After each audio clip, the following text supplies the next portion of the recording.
नमस्कार मित्रों, desire point channel के एक नए वीडियो लेक्चर में मैं हूं अमित दुबे।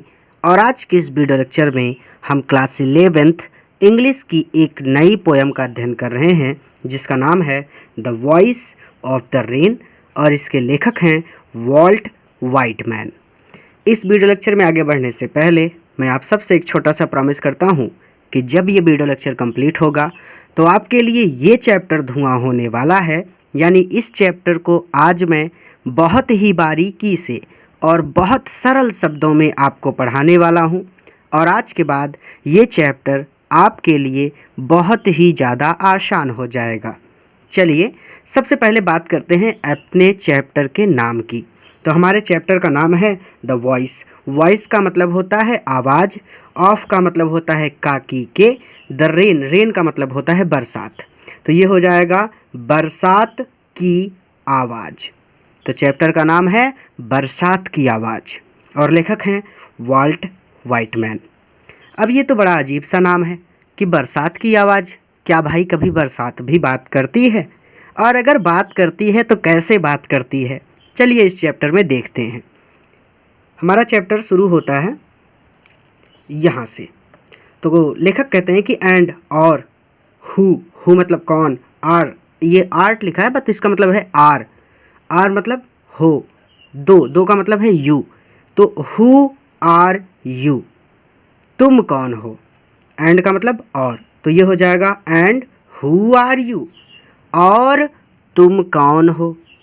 सैड आई सैड मतलब मैंने पूछा। टू द सॉफ्ट, सॉफ्ट का मतलब धीरे धीरे। फॉलिंग, फॉल मतलब होता है गिरना, गिरती हुई। शावर, शावर का मतलब होता है बरसात। धीरे धीरे गिरती हुई बरसात से आई मैंने सैड पूछा।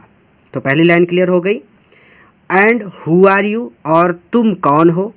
मैंने धीरे धीरे गिरती हुई बरसात से या फिर वर्षा से सैड पूछा। विच, जो कि, स्ट्रेंज टू टेल, स्ट्रेंज मतलब विचित्र बात है, टेल बताने में भी, अर्थात भाई कभी किसी से बरसात ने बात नहीं की है, इसीलिए यहाँ पर कहते हैं कि which is strange to tell, यानी ये बताना भी विचित्र है, यह विचित्र बात है। विच स्ट्रेंज टू टेल यानी विचित्र बात यह है कि गेव मी, उसने मुझे दिया एन आंसर, उत्तर, उसने मुझे उत्तर दिया। विच स्ट्रेंज टू टेल, टेल मतलब होता है बताना, स्ट्रेंज मतलब विचित्र, ये बात बताने में भी विचित्र है, अर्थात कोई विश्वास नहीं करेगा कि बरसात ने मुझसे बात की है, इसीलिए ये बात विचित्र है। विच स्ट्रेंज टू टेल इसका मतलब हो जाएगा विचित्र बात यह है कि गेव मी एन आंसर, उसने मुझे उत्तर दिया। As here translated, as here जिसका ट्रांसलेट मैंने किया है, जिसका भावार्थ यह था। एज हेयर ट्रांसलेटेड जिसका भावार्थ यह था, यानी उसने मुझे जो बताया वो मैंने नीचे लिखा हुआ है। तो अब हमको आगे चलना पड़ेगा, ठीक है। तो एज हेयर ट्रांसलेटेड जिसका भावार्थ, ट्रांसलेट मतलब भावार्थ, भाव का अर्थ, भावार्थ। तो एज हेयर ट्रांसलेटेड जिसका भावार्थ यह था। तो अब रिवीजन कर लेते हैं 2 लाइन का, ठीक है। एंड हु आर यू, और तुम कौन हो।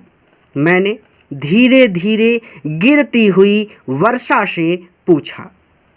विच स्ट्रेंज टू टेल, और विचित्र बात यह है कि उसने मुझे उत्तर दिया। एज हेयर ट्रांसलेटेड जिसका भावार्थ यह था। क्या कहती है वो कि आई एम द पोयम, मैं पोयम हूँ, ऑफ अर्थ पृथ्वी की, मैं पृथ्वी की पोयम हूँ। पोयम मतलब कविता, मैं पृथ्वी की कविता हूँ। सैड द वॉइस, आवाज़ ने कहा, सैड मतलब कहा, द वॉइस आवाज़ ने, ऑफ द रेन बरसात की, बरसात की आवाज़ ने कहा। I am the poem of earth, मैं पृथ्वी की कविता हूँ।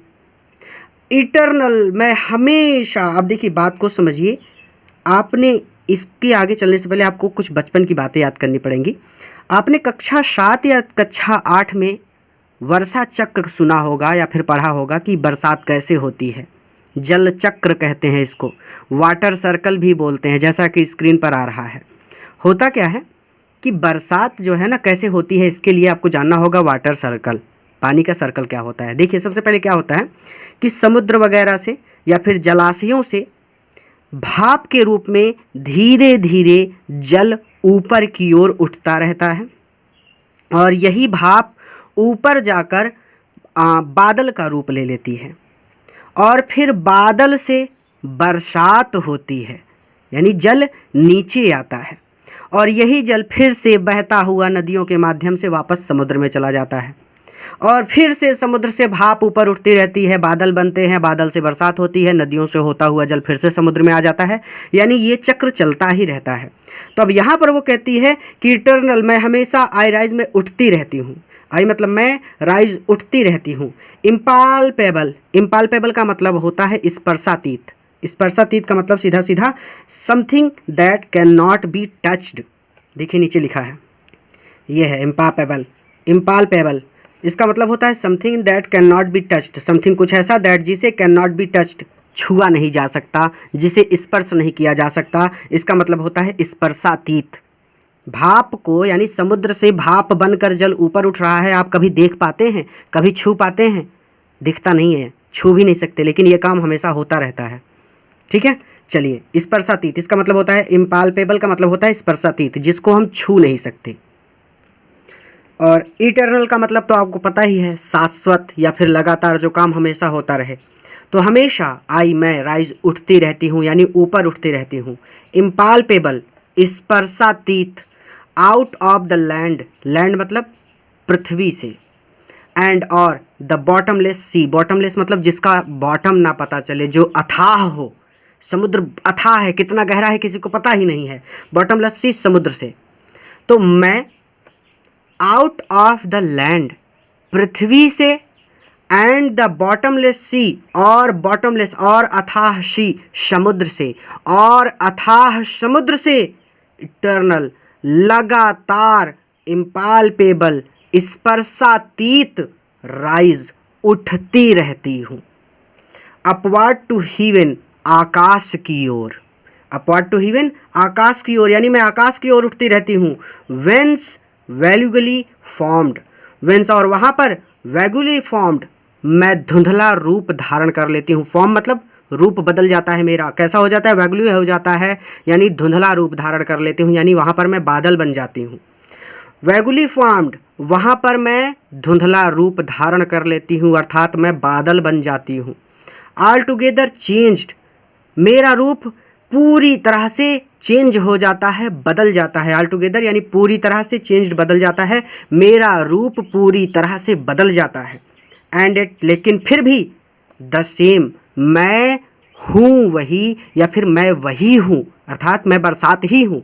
भले ही मैं बादल बन गई हूँ, लेकिन हूँ तो मैं पानी ही। लेकिन एट द सेम, लेकिन फिर भी मैं वही हूँ, अर्थात मैं बरसात ही हूँ, या फिर कह सकते हैं कि मैं जल ही हूँ।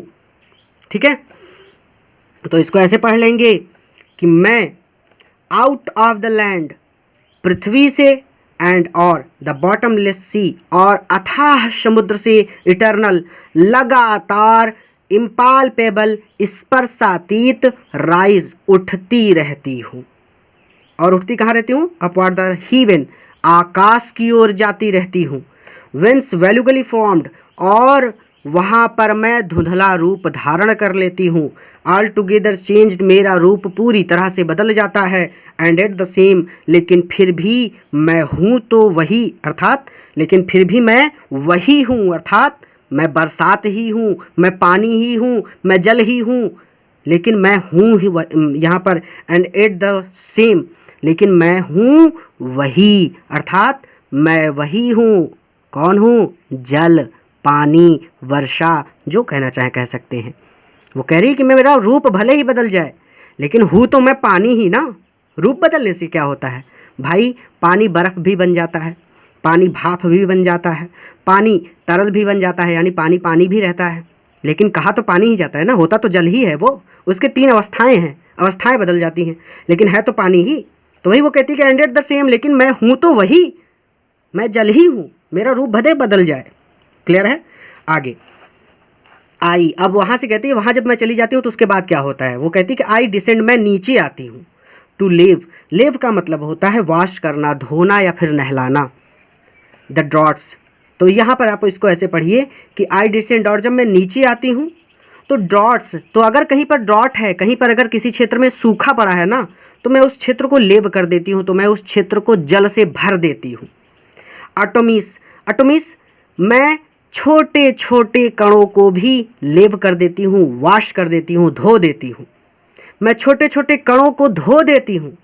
डस्ट लेयर, और डस्ट धूल की लेयर, परत जमी हो कहीं पर, अगर कहीं पर धूल की परत जमी है ऑफ द ग्लोब, धरती पर, पृथ्वी पर, ग्लोब मतलब पृथ्वी पर डस्ट लेयर, कहीं पर यदि पृथ्वी पर धूल की परत जमी हुई है तो मैं उसको भी लेव कर देती हूँ, तो मैं उसको भी धो देती हूँ। बरसात होती है, पेड़ पौधों पर अगर धूल जमी हो ना, तो वो सारी धूल बरसात के माध्यम से बह जाती है और पेड़ पौधे एकदम ताजे हो जाते हैं, तरोताज़ा। बरसात के बाद का माहौल बहुत सुहावना होता है। क्यों? क्योंकि जो धूल इधर उधर उड़ रही थी ना, वो सारी की सारी बरसात के माध्यम से वापस धुल गई। ठीक, तो मैं जब नीचे आती हूँ तो अगर किसी क्षेत्र में सूखा पड़ा है या फिर अगर कहीं पर सूखा पड़ा है तो मैं उस क्षेत्र को जल से भर देती हूँ। मैं छोटे छोटे कणों को धो देती हूँ। और पृथ्वी पर अगर कहीं पर धूल की परत जमी हुई है तो मैं उसे भी धो देती हूँ।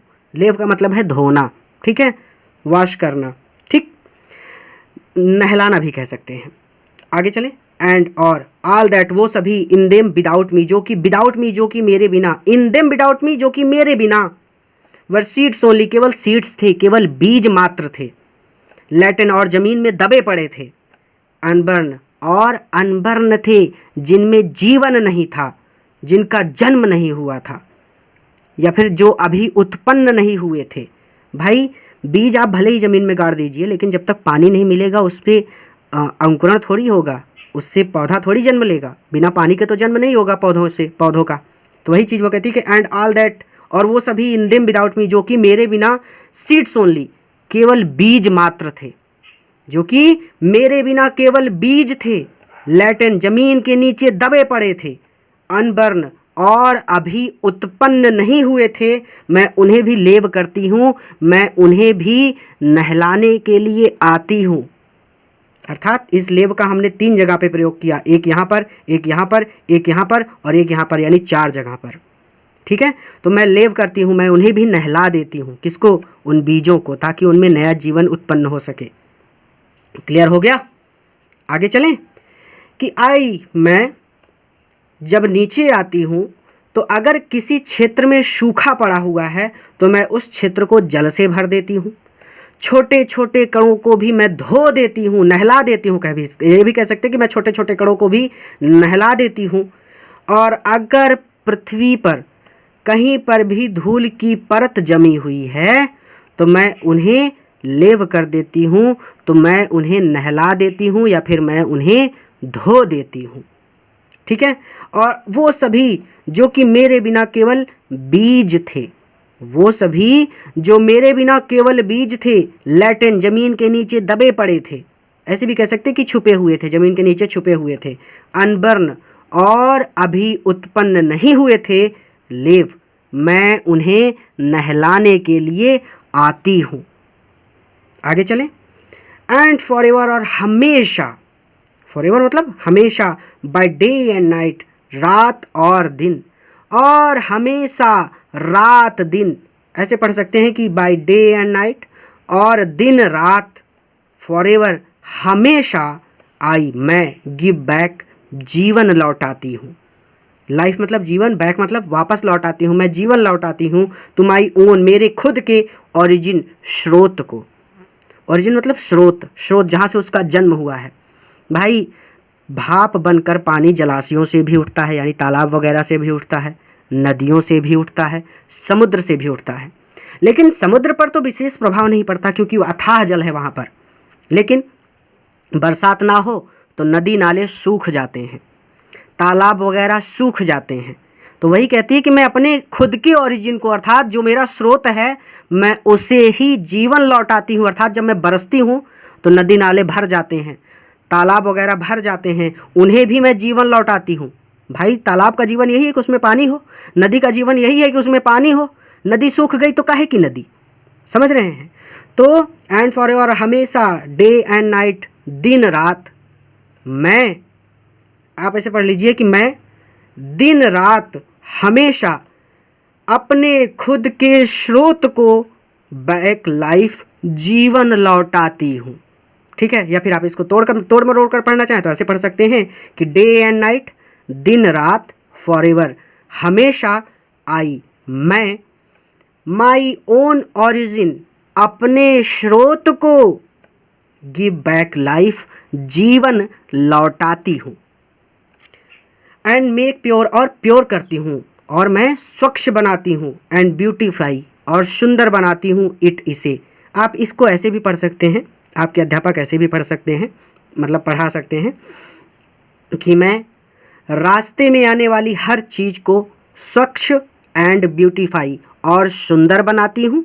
या फिर इसको ऐसे भी पढ़ाया जा सकता है कि मैं अपने स्रोत को स्वच्छ और सुंदर बनाती हूँ, क्योंकि अर्थात यहाँ पर सीधा सीधा मतलब कि नदियों में अगर पानी ताज़ा ना हो ना तो उसमें कीड़े पड़ जाते हैं। तो नदी का पानी गंदा हो गया तो वो स्वच्छ कहाँ रहा, साफ कहाँ रहा। तालाब में भी अगर पानी बहुत लंबे समय से भरा रहे तो वहाँ पे कीड़े वगैरह पड़ जाते हैं, तो तालाब का पानी गंदा हो जाता है।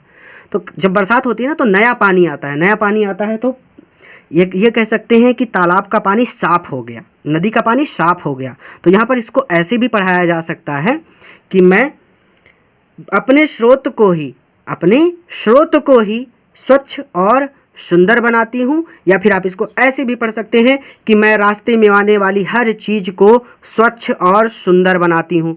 भाई जहाँ बरसात होगी वहाँ पर पेड़ पौधे पर नए फूल आएंगे, चारों ओर माहौल बहुत सुंदर हो जाएगा। बरसात की वजह से माहौल ठंडा हो जाता है। गर्मियों में बरसात हो जाए तो मज़ा आ जाए, सुकून की नींद मिल जाए, क्योंकि गर्मी इतनी पड़ती है कि मौसम बहुत गर्म होता है, लेकिन बरसात होती है मौसम ठंडा हो जाता है, पेड़ पौधों को भी जल मिलता है। तो हर एक चीज़ को वो स्वच्छ करते हैं, उसका काम यही है कि हर चीज़ को वो स्वच्छ करे। ठीक, तो इसको ऐसे पढ़ लीजिएगा कि and make pure and beautify it, और मैं रास्ते में आने वाली हर चीज़ को स्वच्छ और सुंदर बनाती हूँ। या फिर आप इसको ऐसे भी पढ़ सकते हैं कि मैं अपने स्रोत को स्वच्छ और सुंदर बनाती हूँ। आगे फॉर सॉन्ग, अब यहाँ पर गीतों से तुलना की गई है बरसात की, ध्यान से समझिएगा। देखिए होता क्या है कि जैसे बरसात है ना, बरसात शुरू कैसे हुई, बरसात समुद्रों से उठी भाप बनकर ऊपर आसमान में गई, बरसात के रूप में यानी वर्षा के रूप में नीचे आई, सभी पेड़ पौधों को धुल दिया, सभी पेड़ पौधों को सींचा, हर मौसम को या नदी नालों को फिर से जल से भर दिया, और वापस होते होते नदी नालों के माध्यम से वापस वो पानी पूरा का पूरा समुद्र में ही चला जाता है। तो आप कह सकते हैं कि बरसात जहाँ से शुरू हुई अर्थात समुद्र से शुरू हुई, भाप बनी, नीचे आई, नदी नालों के माध्यम से वापस समुद्र में आ गई, यानी जहाँ से शुरू हुई वापस वहीं लौट आती है। उसी तरह से गीत भी होते हैं। कवि कहते हैं कि फॉर सॉन्ग, मेरे गीत जो है ना, जो मेरी कविताएं हैं, जो मेरे गीत हैं, वो भी issuing from its birth place, जो मेरे गीत हैं ना वो भी बरसात की तरह है, वर्षा की तरह है। क्यों? क्योंकि issuing from its birth place, जैसे बरसात अपने बर्थ प्लेस से, अपने जन्म स्थल से इशू होती है, निकलती है। जैसे बरसात अपने जन्म स्थल से निकलती है यानी नदी नालों से, समुद्रों से भाप बनकर ऊपर उठती है, तो जैसे बरसात अपने जन्म स्थल से निकलती है वैसे ही मेरे गीत भी अपने जन्म स्थल से निकलते हैं, मेरी कविताएं भी अपने जन्म स्थल से निकलती हैं। कविताओं का जन्म स्थल क्या है? हृदय। कवि वगैरह जब लिखते हैं तो बहुत हृदय से लिखते हैं। कविताएं पढ़िए आप तो बहुत हृदय से लिखी हुई बातें होती हैं, उनका प्रहार सीधा हृदय पर होता है। तो वही कहते हैं issuing from its birth place, जैसे बरसात अपने जन्म स्थल से निकलती है ठीक उसी प्रकार मेरे गीत भी, मेरी कविताएं भी मेरे हृदय से निकलती हैं। पहली लाइन क्लियर हो गई। आफ्टर फुलफिलमेंट, वांडरिंग, वांडर मतलब घूमना फिरना, घूम फिर कर, और फुलफिलमेंट और अपना कार्य पूरा करने के बाद। भाई बरसात घूमती है ना, ऊपर गई आसमान में घूम आई, नीचे आई पता नहीं कहाँ कहाँ पर बरसात हुई, हर एक क्षेत्र में घूम आई और अपना काम वो पूरा कर रही है, फुलफिल कर रही है। भाई जो बीज ज़मीन में दबे पड़े हैं, जो बिना बरसात के नया जीवन नहीं पा सकते, उन्हें वो जीवन लौटाती है। पेड़ पौधों को धो देती है, नदी नालों को जल से भर देती है, वो अपना कार्य पूरा करती है। तो उसी तरह से वो कहते हैं कि बरसात अपना कार्य पूरा करने के बाद और वांडरिंग, घूम फिर कर, रेक्ट और अनरेक्ट। अब इसे लोग अच्छा कहें और अनरेक्ट या बुरा कहें, ये ड्यूली, ये उचित समय पर लव रिटर्न, वापस, लव मतलब प्यार से, रिटर्न वहीं लौट आती है जहाँ से शुरू हुई थी। भाई बरसात वहीं लौट जाती है ना, समुद्र में लौट जाती है, वहीं समुद्र से वो शुरू हुई थी, तो वापस वहीं लौट जाती है जहाँ से वो शुरू हुई थी। ठीक उसी प्रकार मेरे गीत भी हैं, मेरे गीत भी बरसात की तरह हैं। Issuing from its birth place, ये भी अपने जन्म स्थल से निकलते हैं, अर्थात ये भी मेरे हृदय से निकलते हैं। और घूम फिर कर अपना कार्य पूरा करने के बाद, चाहे लोग इसे अच्छा कहें या बुरा कहें, ये वापस मेरे पास ही लौट आते हैं। अर्थात जब मैं इन्हें सुनता हूँ या पढ़ता हूँ तो मुझे बहुत अच्छा लगता है। लव कहाँ फील होता है, प्रेम कहाँ फील होता है, हृदय में। तो कवि कहते हैं कि जब मैं अपने गीतों को पढ़ता हूँ, अपनी कविताओं को पढ़ता हूँ, या फिर मैं लोगों को पढ़ते हुए सुनता हूँ, तो मुझे बहुत प्रेम मिलता है, मुझे बहुत अच्छा लगता है। ऐसे कह सकते हैं कि लव रिटर्न, तो मुझे केवल प्रेम ही बदले में मिलता है, भले ही लोग इसे अच्छा कहें या बुरा कहें। भाई बरसात ही है, अगर किसी क्षेत्र में सूखा पड़ा है, वर्षा होने लगी, तो कहेंगे अच्छा हुआ, बहुत अच्छा हुआ, बरसात हो रही है। और अनरेक्ट कब होगा? अगर किसी स्थान पर 15 दिन से लगातार बरसात हो रही है, एकदम बाढ़ आ गई है, सब कुछ गांव वगैरह सुनामी आ गई है, सब बह गए हैं, तो वहाँ पर लोग क्या कहेंगे? बरसात बहुत बुरी है ना। तो स्थिति पर निर्भर करता है, जैसी स्थिति वैसा लोग उसको कहेंगे, अच्छा कहेंगे, बुरा कहेंगे। वैसे कविताएं भी होती हैं, गीत भी होते हैं। कुछ गीत लोगों को बहुत अच्छे लगते हैं, डीजे वगैरह में हमेशा बजते ही रहते हैं, पता चला 2-2 4 साल तक वही गीत बज रहा है, वही हमारा फेवरेट गीत है। और कुछ गीत ऐसे होते हैं जिनको लोग एक बार सुन ले तो कहते हैं इसको सुनेंगे ही नहीं दोबारा कभी। तो वही चीज़, तो कवि कहते हैं कि मेरे गीत भी, मेरी कविताएं भी ऐसी ही हैं, वो मेरे हृदय से निकलती हैं, अपना कार्य पूरा करती हैं और घूम फिर कर वो मेरे पास वापस लौट आती हैं। अर्थात जब मैं किसी को मेरे गीत गाते हुए या फिर मैं खुद अपने गीतों को पढ़ता हूँ, कविता कह लीजिए, जब मैं अपनी कविताओं को पढ़ता हूँ या सुनता हूँ तो मुझे बहुत अच्छा लगता है। लास्ट वाली लाइन में कंफ्यूज मत होइएगा। फॉर सॉन्ग, मेरे गीत भी बरसात की ही तरह हैं। इशूइंग इट्स बर्थ प्लेस, जिस तरह से बरसात अपने जन्म स्थल से निकलती है, ठीक उसी तरह से मेरे गीत मेरे हृदय से निकलते हैं।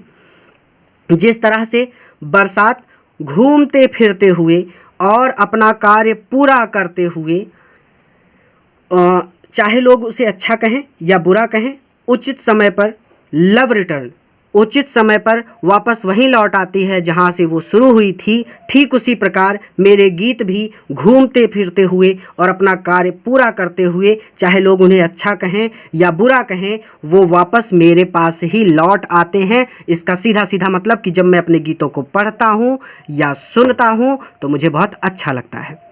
चैप्टर यहीं पर कंप्लीट होता है। पूरा वीडियो देखने के लिए धन्यवाद। इस वीडियो को अपने मित्रों के साथ भी जरूर शेयर करें ताकि वो भी इससे लाभ ले सकें। किसी नए वीडियो लेक्चर में मैं आपसे फिर से मिलूंगा। और हाँ, सभी चैप्टर धीरे धीरे करके अपलोड हो जाएंगे, टेंशन नहीं लेनी है, परेशान नहीं होना है। बहुत जल्द पूरे चैप्टर कंप्लीट हो जाएंगे। ऐप पर आप सबकी क्लासेस में लाइव करवा रहा हूँ, बस काम चल रहा है, समझिए। ठीक है, पूरा वीडियो देखने के लिए धन्यवाद। ये उम्मीद करता हूँ कि आप इस वीडियो को अपने मित्रों के साथ भी शेयर करेंगे ताकि वो भी इससे लाभ ले सके। चलिए किसी नए वीडियो लेक्चर में किसी नए चैप्टर के साथ फिर से मिलते हैं। धन्यवाद।